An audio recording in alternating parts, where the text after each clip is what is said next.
pa na tekmo Olimpija C9 ali košarko. Nekaj od tega bom, sem pa potrdil, da bi na tekmo Maribor. Z veseljem bi šel pogledati, kako bo Slovenija zmagala danes. Samo še to, gospod Janković, izključite koalicijo z Janšo. Je to edina stranka, ki jo izključujete? Kaj pa recimo Pahorjeva SD? Borut Pahorjev vedno ni staral v najboljših odnosih, bo kandidiral na teh volitvah in bo verjetno igral vseeno še neko vlogo v času po volitvah, ko se bo vlada sestavljala. Zelo pa prav, da nisem s Pahorjem v dobrih odnosih. Ugibam, glede na to, kar je recimo rekel Merkel, da si ne bi želel, da bi bili član njegove stranke. Nisem ga poslušal, nisem član njegove stranke, ampak nedvomno je, če se nazaj vrnemo, jaz sem za to vlado naredil po mojem mnenju zadosti. Jaz sem jih javno podprl, še upoštevam tisto, kar je bilo rečeno takrat, tudi ki je izgubil volitve, tisti večer, ko so bili rezultati, da bi vam pomagal s Slovenijo, potem sem jaz svoje naredil. Gospod premijer ima moč govoriti, kar želi, to je njemu prepokčeno. Jaz ne vidim, da bi bil kaj slabih odnosov z njim. Mogoče on zdaj v čudni situaciji, ker on je imel priliko, pokazuje spet, kaj zna in ne zna in ne vidim, da bi bil kaj slabih odnosov. On je do Ljubljane, do mene bil izjemno demokratičen. Tudi ste me daj slišali, da sem kaj rekel čez vlado. Kaj pa to, da je njegov tiskovni predstavnik rekel, da boste potopili Levico? To ni rekel tiskovni predstavnik, to je napisal sekretar tajnih stranke na Twitterju, ampak je dobil dober odgovor gospoda Romana Jankovića, da ne se pa za Levico, ampak za Levak. Koalicija razume s gospodom Hanžkom?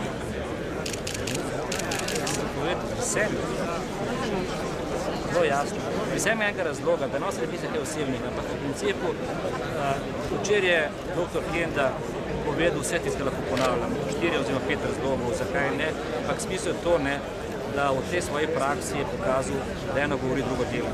In jaz, pa bom drugače prišel, jaz sem prišel sem na to, da ne govorim, ampak delam. Mislite, da boste zmagali na vaši stranki? S tem namenom gremo in prepuščamo državljanom, da odločijo, vsem pa oni odločijo. In narobe mogoče vprašanje, ne gre tukaj za neko osebno recepcijo zmage, ker če je zmaga, potem je zmaga to, da sem tukaj v Ljubljani. Torej tudi mi bilo najbolj prosim. Pa gleda to, ali se bodo državljani odločili za drug način dela in življenja v tej državi. In jaz mislim, da je še čas, da nobenega ne bom sprašil, kaj pomeni, ampak če začnemo govoriti, nedvomno manj ministrstv, nedvomno manj zaposlenih v javni upravi, nedvomno reform. Pokojninska, dokoliko bomo delali? Absolutno. Tako da jaz, zdaj pa drugače bom rekel, da vrnem na sebe, če bi veljala sedanja, potem ne smem kandidirati, ker imam prepogoj za penzijo. In prav mislim, da nisem videl zdaj na pokoj zdaj. To je odgovor.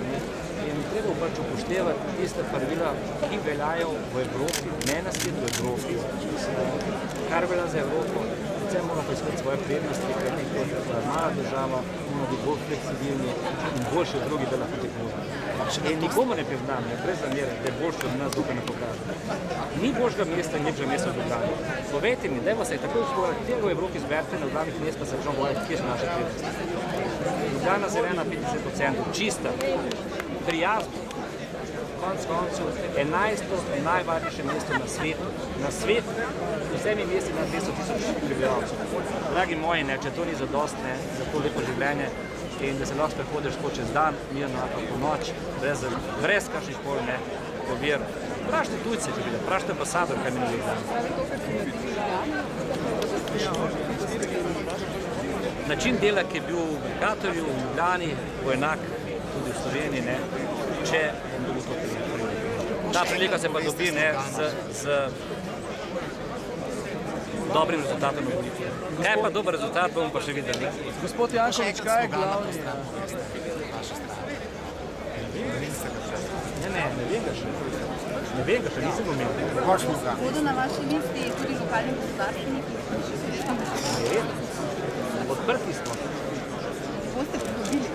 Oprostite, do včeraj, do danes sem govoril o tej temi, kako sem govoril s kom. In noben me reče, na tej strani imam na mizi 300 predlogov, imamo na Facebooku predlogov in zdaj bomo začeli vsem odgovarjati in babeti, da povedo svoje. Ne vem, kdo bo in kaj bo. Vabljeni so vsi dobri ljudje. Kaj je glavni razlog, da niste že danes bolj odločni glede svoje pozicije na tej kandidatni listi?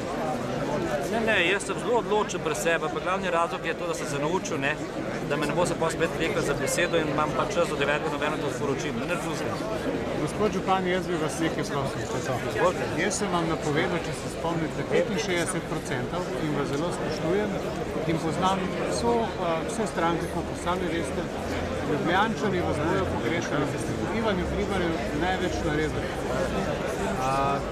Škoda, da niste več upali. Kaj se torej v tem primeru zgodi z Ljubljano Škerković, če Ljubljana bo zaposlala naprej. Hvala lepa, zdaj pa bo dosti, tako da gremo. Hvala lepa.